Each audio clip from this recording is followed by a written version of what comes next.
E aí pessoal, tudo bem com vocês? Então, como prometido, eu vou estar aqui mostrando para vocês uma das possíveis resoluções para os exercícios propostos em sala. Primeiramente, na questão 1, eu vou começar com ela, resolver ela, depois eu gravo outro vídeo para as questões 2 e 3. Então, e logo em seguida também eu vou passar um gabarito para vocês, aí vocês podem comparar com aquilo que vocês fizeram, se erraram vocês podem ver qual que é a maneira correta de se fazer, e se acertaram vocês podem prestar atenção nas otimizações que vocês poderiam ter feito no código de vocês para ficar um pouco mais leve ou um pouco mais inteligente. Para começar, é muito interessante você olhar para a questão e antes mesmo de começar a escrever código, estruturar ela de maneira lógica.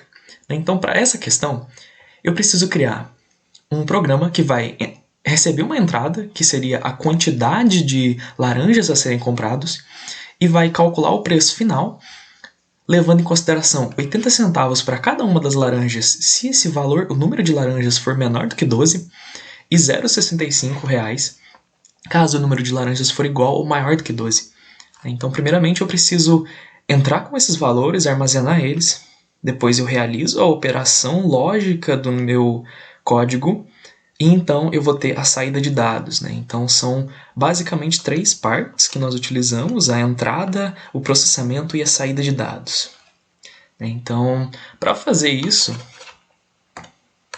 a gente pode, primeiramente, entrar com esses dados, mas para entrar com o dado, o número de laranjas, eu preciso armazenar ele em algum lugar.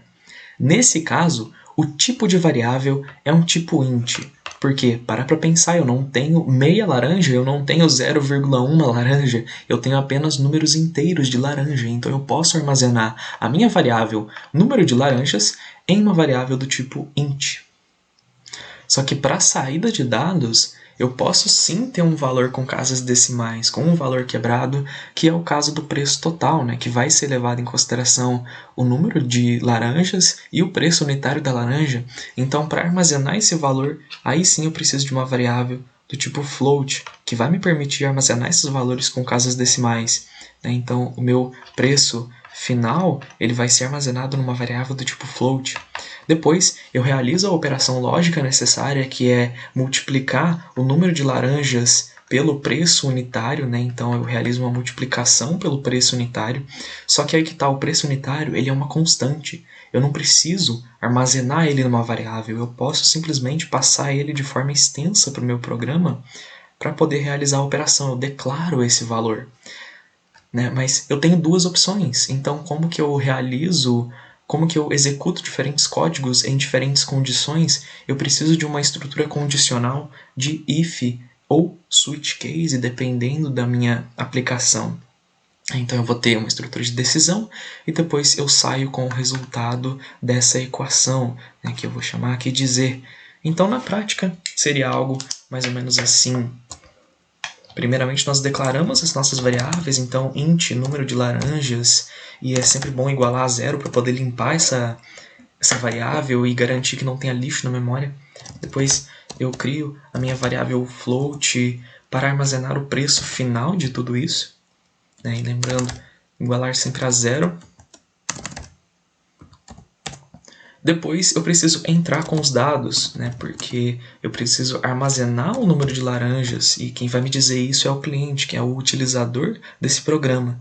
Então, utilizando a estrutura de CIN, que é o console input, eu vou armazenar este valor na variável NL, que seria o meu número de laranjas.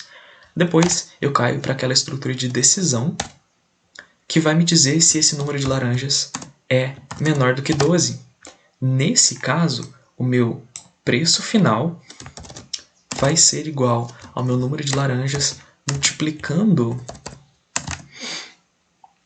0, ou no caso, 0,80. Então, caso o meu número de laranjas for menor do que 12, eu aplico o preço normal sem o desconto, que é 0,80, a cada uma das unidades de laranja e armazeno isso numa variável preço final. E só para poder estar de acordo com aquilo que o programa me pede, que é uma saída de dados nesse estilo, então primeiro eu digo o preço da unidade, qual o preço que eu estou utilizando, e depois só então o preço total dessa equação. Então, para poder garantir que eu estou fazendo da maneira correta, eu vou copiar esse daqui, essa string, e sair com esses dados dentro da minha estrutura de decisão. Então, quando for menor do que 12, eu vou dizer que ele realmente utilizou esse preço menor do que 12, então, que é 0,80 reais. E só para formatação eu vou dar um endline para poder terminar com isso. Mas caso não, caso esse preço tenha... Caso o número de laranjas for maior do que 12, eu não preciso nem verificar se ele é maior do que 12, porque se ele não for menor do que 12, ele com certeza vai ser igual ou maior do que 12.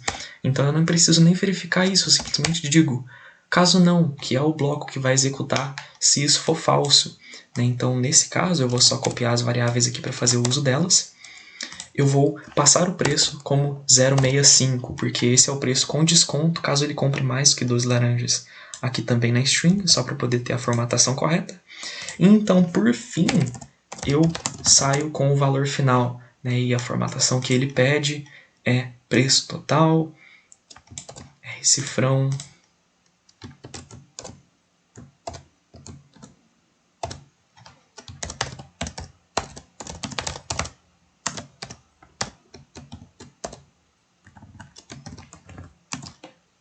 e depois, então, o preço final, e endline para finalizar.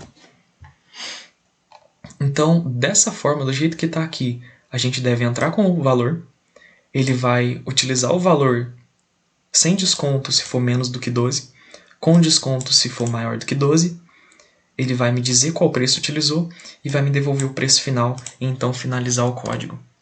E esse é uma das maneiras de se fazer o primeiro algoritmo do primeiro exercício. Então, se eu entrar com o valor aqui 13, ele vai utilizar o preço com desconto e vai calcular corretamente o preço final. E se eu passar um valor menor do que 12, no caso 7, ele vai me usar o preço correto e vai me devolver o preço final. Só que preste atenção numa coisa.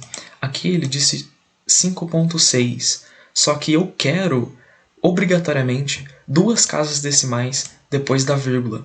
Então, para fazer isso, eu utilizo uma função da biblioteca iomanip, que vai me permitir setar quantas casas decimais eu quero depois da vírgula. E para isso eu utilizo o fixed e depois set precision e passo como argumento dessa função setPrecision o número de casas decimais. Mas por que o fixed vem antes? Porque é como se você estivesse dizendo, ok, fixed, ponto. Depois desse ponto, eu quero 2 casas decimais. Então, aonde está o fixed é onde está o ponto. Depois do ponto, eu quero 2 casas decimais. E sempre que isso aparece antes de uma saída de dados, ele formata logo o que vem em seguida. Então, no caso, seria o preço final. Então, executando esse código, eu passo de novo set. Agora sim, 5.60 com 2 casas decimais. Isso está correto? Então, bora para o segundo exercício.